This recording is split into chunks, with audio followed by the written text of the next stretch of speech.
sveikos išminčiai teigia, kad sveikame kūne sveika siela. Šiandieną gilinsime žinias apie sveikos gyvensenos pagrindus.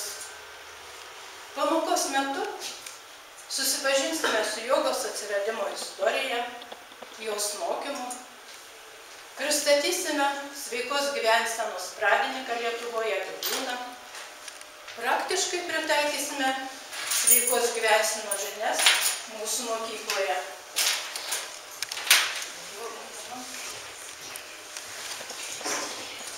Dabar pamokos metu jūs rasite kai kurias sąvokas, kurių galbūt nežinote. Ir tai jūsų tokia užduotis. Tas nežinomas pabrauktas skaidrėse sąvokas pasižymėkit į sąsiuvinukus ir turėsite užduotį namuose susirasti internete šias sąvokas. Taigi, reiškia, jūs žinote, kad sveikos gyvensenos šaltinis yra joga. Kas tai yra joga? Kas gali pasakyti? Kas tai yra joga? Kas tai yra joga? Prašau. Joga tai yra pratimų kompleksas, atpalaiduojantis smegenis, atpalaiduojantis kūną, ištempiantis ir duoda harmoniją su gamta.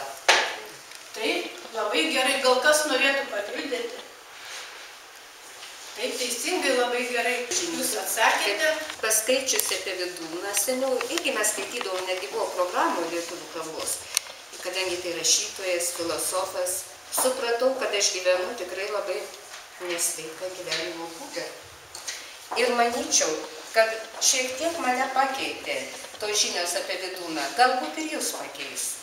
Nes žmogus savo gyvenimu įrodė, ką reiškia gyventi sveikai, įsigydė nuo baisios ligos, mirtinos ligos tais laikais, pasinaudodamas kaip tik ir jogą, ir meditaciją, ir dar kitais dalykais.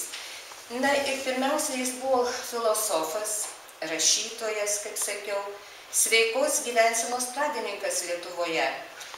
Ir dar turėjo aibę talentų, puikiai grojo arfą, buvo labai sportiškas, suorganizavo kursus savo mokiniams, sveikos gyvensenos mokytojas buvo.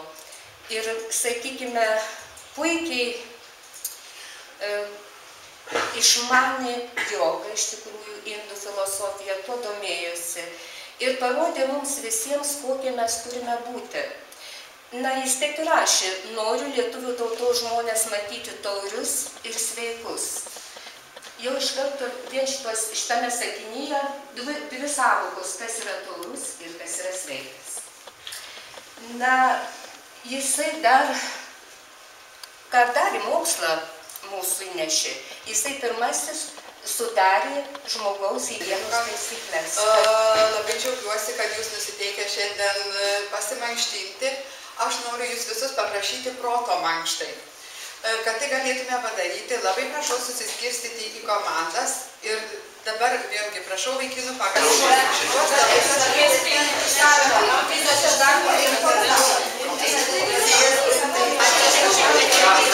Kitiem yra šitą pozą nepatogi.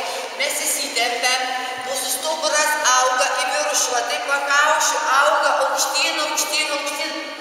Aukštyn išauga, mes aukštyn įsitempiam, patempiam save į viršų, rankytėm pasitempiam į viršų, rankos visada eina už ausų, į viršų pasikėpiam, giliai įkvėpiam į pilvą. Ir yra įvairių kvėpavimų jogoje, bet mes stengiamės kvėpuoti visada, tu dabar uždėkit rankas ant pilvo, kad taisyklingai, mes turim taisyklingai kvėpuoti visada. Įkvėpiam pro nosį, įkvėpiam pilnas pilvas, užsipildo mūsų pilvas, pilnas oro. Ir paskui čia kvėpuot, va tokia gražesnė, išvilkta, bet labai prašau, gal užilgti laukiam, kad dar nupirks. Čia taip praeitais metais darbuotojai ir aš padarykite susideda. Kaip jūs norite, kaip jau įdeda taip, kad dėl tai būtų galima